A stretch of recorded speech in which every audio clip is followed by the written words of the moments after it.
It's humbling to be here today. I think, as you know, I think I'm here simply because I can provide a unique perspective. I'm a member of the law school here, and I was also a client, one of the first ones, and I still am.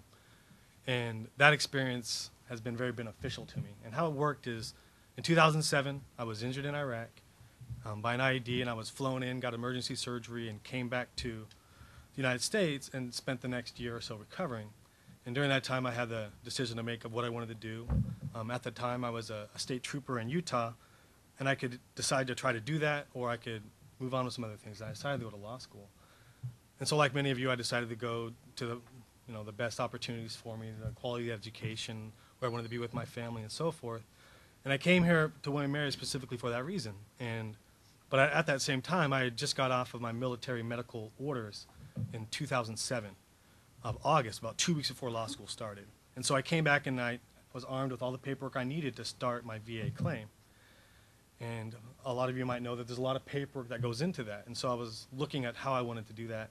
And I tried to go to the VA, and I looked into the process and how it would work. And there wasn't a lot of advice. There was a form to fill out and all the paperwork, but I had hundreds of pages of paperwork.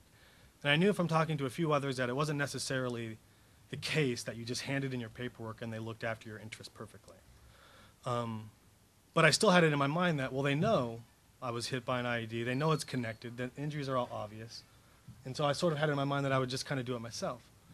I tried to go to a few other places to get help from some of the service organizations, from the Veterans of Foreign Wars that do a lot of amazing work for the veterans. But they were also kind of inundated, and it took kind of a couple months to get an appointment and so forth.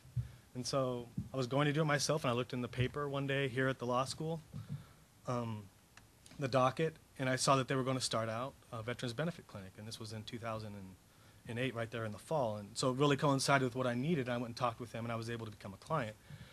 And I just want to say that if I had done it myself, what I would have done and how I would have claimed things would have really impacted me adversely in terms of how things actually did turn out. Because when you have people that know what they're doing, managing all the claims, going through the paperwork, and there's many students here, some of whom worked directly with my paperwork, that had to go through it and sift through the hundreds of pages of looking for things and all the work that entailed, and it really helped me, I know, get a totally different result than if I had done it myself. And I know that there's so many more out there that the same thing would happen to them as well. Just this morning on NPR, General Shinseki, who's in charge of the VA, was talking and saying that there's 23 million veterans in the United States right now. About 8 million of them are registered with the VA. And there's this big backlog of cases, as some have mentioned already. And they saw that coming, and so last year they upped their capacity to deal with this backlog by about 900,000.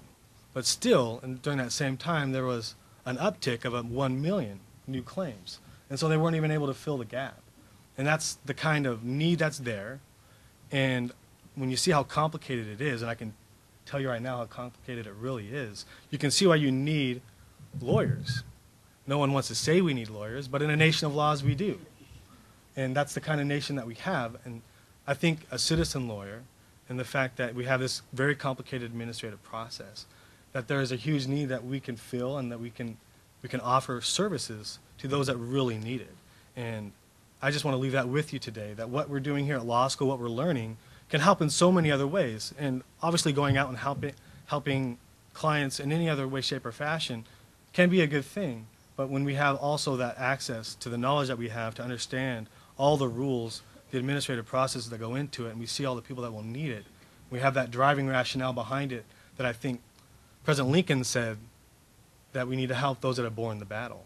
And I think that we need to do that in this country, and we have that driving force behind us, and we can really make a difference. Thanks. Thank you.